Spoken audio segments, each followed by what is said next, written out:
दीदी द्रौपदी हुई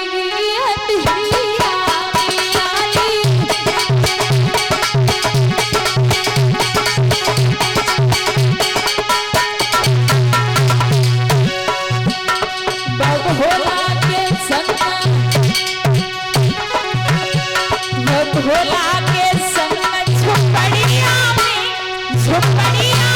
दीदी द्रौपदी हुई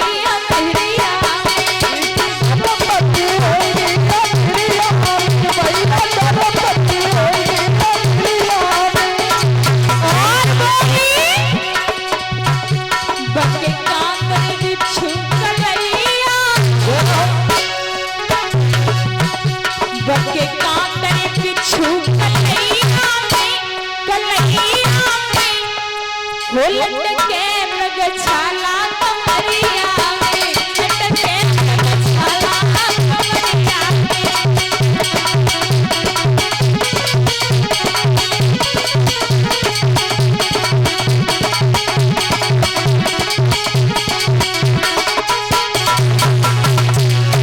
जवाब देती है आपको नहीं मालूम। आप कहती हो किसी तो किसी ने नहीं बुलाया फिर भी आ गई, लेकिन शायद आप भूल में हो। बाप भोला के संग झुपड़िया में दीदी द्रौपदी हुई अंधेरिया में आई द्रौपदी हुई अंधेरिया में।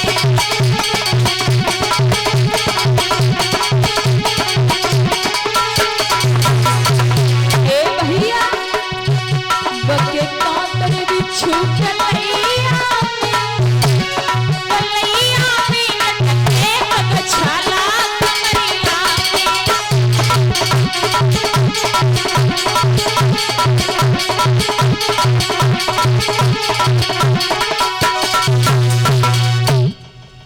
बोलिए सुखदेव भगवान की।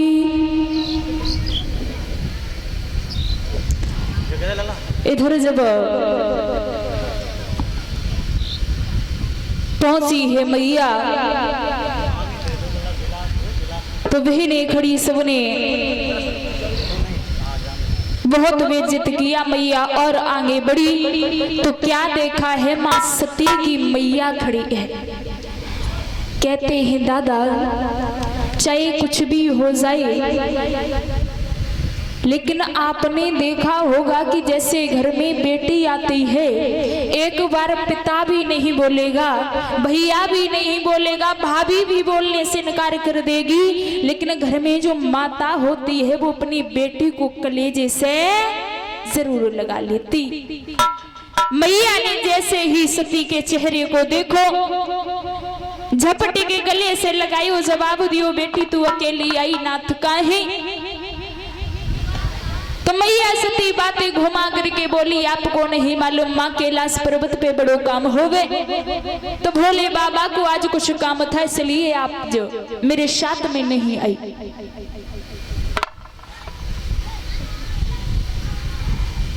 आज जैसे ये कहा तो उसी समय मैया सती आगे पहुंची। महाराज परीक्षित जब मैया सती ने यज्ञशाला में प्रवेश किया तो देखा है सब देवी देवता गण उपस्थित हैं, लेकिन भोले बाबा का कोई स्थान भी नहीं है। जैसे ही मैया ने ये दशा देखी तो उसी समय मैया को बड़ी बेइज्जती महसूस हुई। मैया सती वहां से चली, दक्षिण दिशा में चिता बनाई। महाराज चिता बना करके उस चिता में जब बैठी अग्नि को प्रज्वलित किया, बड़ी रो रही है मैया सती, विचार करती है रे नाथ आपको नहीं मालूम यदि मैं आपकी बात मान करके कैलाश पर्वत पर रुक जाती तो आज मुझे बेइज्जती महसूस नहीं होती। मैया सती जो है वो रो करके बोली कि सती जी रोए रोए रोदन मचाई रही और मैंने पिया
सुख चाओ माता बहनों, जरा ध्यान दे। अरे जो सुख चाओ माता बहनों, मान लियो काजल को कहना, जो सुख चाओ माता बहनों, मान लियो अपने पति को कहना।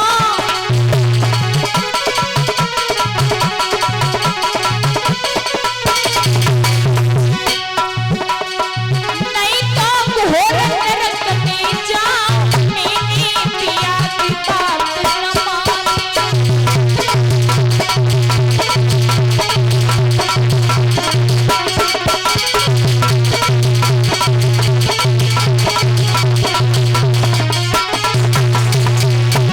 नहीं तो घोर नरक में जाओ, मेरे पिया की बात न माने।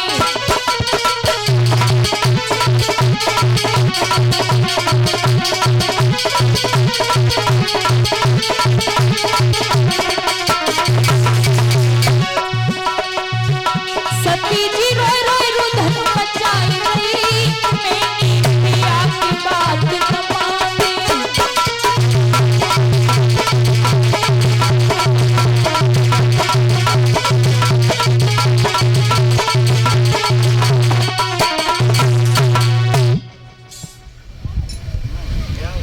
इधर जब ध्यान किया, महाराज मैया सती जो है बहुत रोई। अंत में जब मैया सती ने अपने शरीर को छोड़ दिया, नादिया बां से भागा जाकर के भोले बाबा को अवगत कराया। भोले बाबा को क्रोध आया। भोले बाबा ने अपने सर से एक जटा उखाड़ी, जमीन में मारी तो महाराज वीरभद्र नाम के राक्षस का अवतार हुआ। महाराज जैसे ही वीरभद्र नाम का राक्षस आया, हाथ जोड़े जवाब दिया, प्रभु आज आपने मुझे कैसे याद किया? तो भोले बाबा ने समझाया, लाला आपको नहीं मालूम, आज दक्ष के यज्ञ में आपकी माँ जो है वो अपने प्राणों को छोड़ करके चली गई। मेरा तो यही कहना है कि आज आप जाइए, जाकर के दक्ष प्रजापति के यज्ञ को विध्वंस करा करके आइए। उसी समय जाकर के महाराज आज जब पहुंच करके जो भी ध्वजा पातका लगे सब नीचे गिरा दिए। देवी देवताओं ने देखा कि अब तो बुरी दशा है। देवी देवतागण जो है वो जाकर के भोले बाबा के पास में पहुंचे, हाथ जोड़े जवाब दिया, प्रभु आपको नहीं मालूम, गलती हो गई, आप एक काम कीजिए, हमारे साथ में चलिए, जाकर के यज्ञ को संपन्न करवाइए। महाराज जब ये कहा तो उसी समय बड़ी स्तुति की। भोले बाबा वहां से चली, जाकर के ध्वजा पातिका जो थे वो पुनः लगवाई। महाराज वीरभद्र ने दक्ष के गर्दन को काट दिया। अवसर कहां से आए तो आदेश दिया है कि जाकर के जो भी मां अपने पुत्र की तरफ पीठ दे के सो रही हो, उसी पुत्र का सर काट के लाओ। वीरभद्र जो था चारों तरफ घूमा, कहीं भी कोई मां ऐसी नहीं मिली जहां मां अपने पुत्र की तरफ पीठ करके सो रही हो। महाराज जब आगे बढ़ते हुए पहुंचे तो क्या देखा है, एक बकरी ने अपने पुत्र को जन्म दिया। महाराज प्रसव की पीड़ा से व्याकुल है, अपने पुत्र की तरफ पीठ किए हुए सो रही वीरभद्र ने उसी का सिर काटा जाकर के दिया। आज जब सर लगाया है तो दक्ष प्रजापति जो है वो एकदम से मैं करके खड़े हो गए। अब दादा कहते हैं मैं शब्द जो है वो अहंकार का होता है। लोग कहते हैं कि मैं कुछ हूं, ये मैं शब्द जो है वो बहुत बुरा है।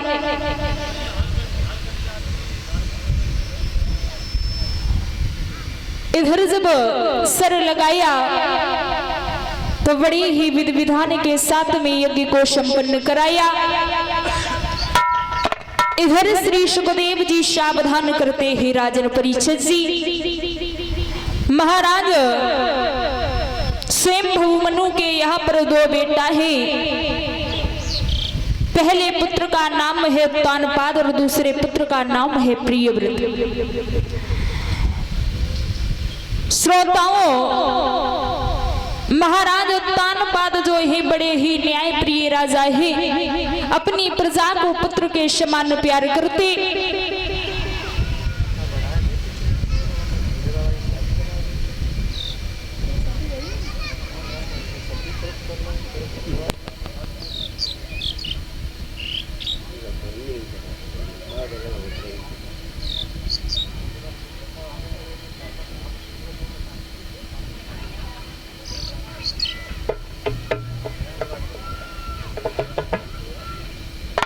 बोलिए वृंदावन बिहारी लाल की, सतगुरुदेव भगवान की।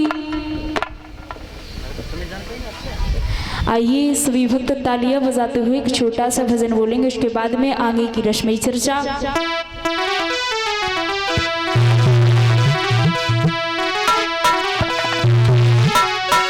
कि माखन खाएगा रे बिहार